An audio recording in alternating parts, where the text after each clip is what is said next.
ओखली वाली चुड़ैल। एक गांव में एक बुढ़िया थी जो बहुत गरीब थी। उसके 3 बेटे थे, चंगू, मंगू और छंगू। तीनों बचपन से ही जिस काम में लगते हैं उसको पूरा करके ही छोड़ते हैं। सब लोग उन्हें बेवकूफ समझते हैं, लेकिन बुढ़िया को उन पर बहुत भरोसा होता है। बुढ़िया मेहनत मजदूरी करके जो कुछ लाती है उसी से उनका काम चलता है। तीनों भाई हमेशा घर में ही बैठे रहते हैं। तीनों मालपुए खाने और लस्सी पीने के बहुत शौकीन होते हैं। एक बार की बात है, चंगू घर से बाहर निकलता है तो वो एक मेंढक देखता है। अरे वाह, ये मेंढक तो बड़ा तेज भाग रहा है। चलकर इसका पीछा करता हूँ। चंगू उसके पीछे पीछे भागने लगता है। उसका पीछा करते करते वो जंगलों पहाड़ों को पार करके न जाने कहाँ गुम हो जाता है। मंगू जब घर से बाहर निकलता है तो देखता है कि उसका भाई वापस नहीं आया है। माँ, भाई को गए हुए बहुत देर हो गई। मैं जरा उसका पता लगा कर आता हूँ। मंगू थोड़ी ही दूर जाता है, तभी देखता है कि नदी के किनारे एक हंस बैठा हुआ है। वो हंस को पकड़ना चाहता है, लेकिन हंस उड़ने लगता है। वो भी उसके पीछे पीछे नदी, जंगल, पहाड़ सब कुछ पार करते करते कहीं गुम हो जाता है। छंगू दोनों भाइयों को वापस ना आने से चिंतित हो जाता है। माँ, ये दोनों कहाँ चले गए? मुझे भी उनकी खोज में जाना चाहिए। तुम मुझे अकेली छोड़कर मत जा, वो अपने आप वापस आ जाएंगे बेटा। छंगू माँ की बात अनसुनी करके घर से बाहर निकल जाता है।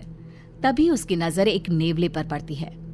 उसे पकड़ने के लिए वो उसके पीछे दौड़ता है, लेकिन उसके पीछे पीछे भागते वो जंगल पहाड़ पार करते हुए दोनों भाइयों की तरह गुम हो जाता है।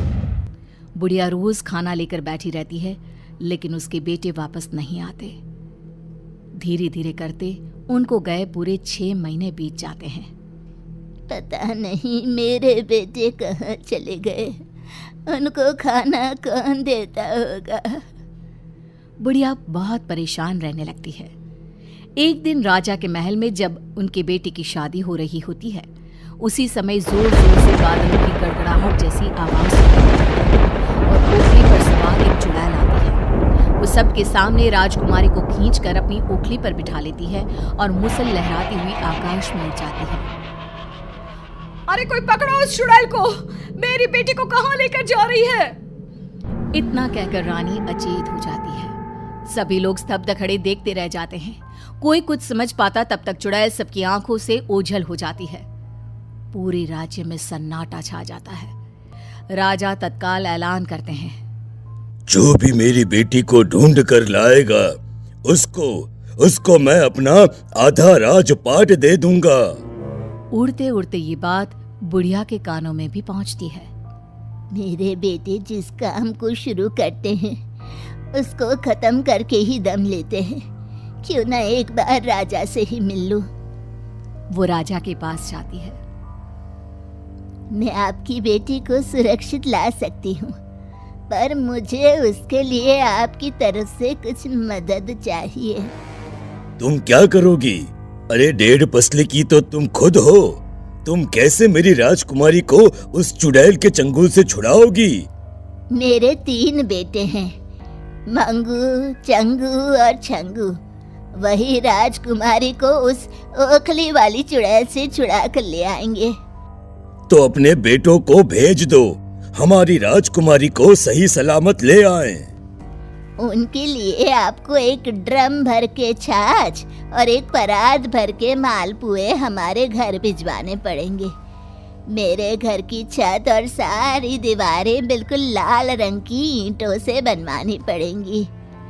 यह सारा काम तो हो जाएगा, लेकिन अगर तुम्हारे बेटे मेरी राजकुमारी को नहीं ला पाए तो तुम्हारा और तुम्हारे बेटों का सर धड़ से अलग कर दिया जाएगा। मुझे अपने बेटों पर पूरा भरोसा है। बाकी आप जो सजा देना चाहेंगे दे दीजिएगा। बुढ़िया अपने घर चली जाती है। बुढ़िया का पूरा घर लाल रंग की ईंटों से जड़ दिया जाता है और उसके घर में एक ड्रम भर के छाछ और परात घर के मालपुआ भिजवा दिए जाते हैं। जिसके बाद बुढ़िया मालपुओं को घर की छत पर रख देती है। वहीं दूसरी तरफ एक बेटा जो किसी पहाड़ी पर एक गुफा में होता है, सुबह सूरज की चमकती रोशनी में अपने घर को बिल्कुल आग की तरह लाल देखकर तुरंत घर की तरफ निकल जाता है। तो बाकी दोनों बेटे हवा के साथ बहती मालपुओं की खुशबू से घर की तरफ खींचे चले आते हैं। जैसे ही तीनों घर लौटते हैं तो घर मालपुए और छाछ की सुगंध से भरा होता है। बुढ़िया अपने बेटों को देखकर खुश हो जाती है। मेरे बच्चों, कहाँ चले गए थे तुम? आंखें तरस गई थी तुम्हें देखने के लिए। अब जल्दी से छाछ पी लो और मालपुए खा लो। तुम्हें एक बहुत बड़ा काम करना है। माँ, पहले जी भर के खा लेने दो, फिर काम बताना। जब तीनों बेटे खा पी लेते हैं तब राजा की बेटी को चुड़ैल उठाकर ले गई और तुम लोगों की तरफ से मैंने राजा को कह दिया कि उनकी बेटी को मेरे बहादुर बच्चे यानी तुम तीनों जरूर ढूंढ निकालोगे। माँ, राजा की यहाँ कहलवा दो कि हमें एक रेशम के कपड़े की 100 मीटर की रस्सी बनवा कर दे दें। राजा के यहाँ खबर जाते ही 100 मीटर की रस्सी उनके घर पहुंच जाती है। बुढ़िया के बेटे दूसरे दिन रस्सी लेकर निकल पड़ते हैं। रस्सी का एक सिरा चंगू पकड़ता है और दूसरा सिरा छंगू पकड़ता है। मंगू बीच का हिस्सा अपनी कमर में बांध लेता है। तीनों एक साथ निकल पड़ते हैं और 2-3 हफ्ते तक जंगल, नदियां और पहाड़ों की खाक छानते रहते हैं। एक दिन वो तीनों एक बहुत बड़ी पहाड़ी पर घूम रहे होते हैं। वो देखो, लगता है वो चुड़ैल उसी घाटी में रहती है। पहाड़ी के नीचे एक घाटी थी। घाटी में उतरकर वे तीनों एक जगह बैठ जाते हैं। तभी एक कुएं से उन्हें रोने की आवाज सुनाई पड़ती है। चंगू झांक कर देखता है तो कुएं में कोई नहीं था। एक काम करो, रस्सी मेरी कमर में बांध दो, मैं नीचे जाकर देखता हूँ। लेकिन जैसे ही मैं कोई खतरा देखूंगा तो चिल्ला दूंगा, तब तुम लोग मुझे निकाल लेना।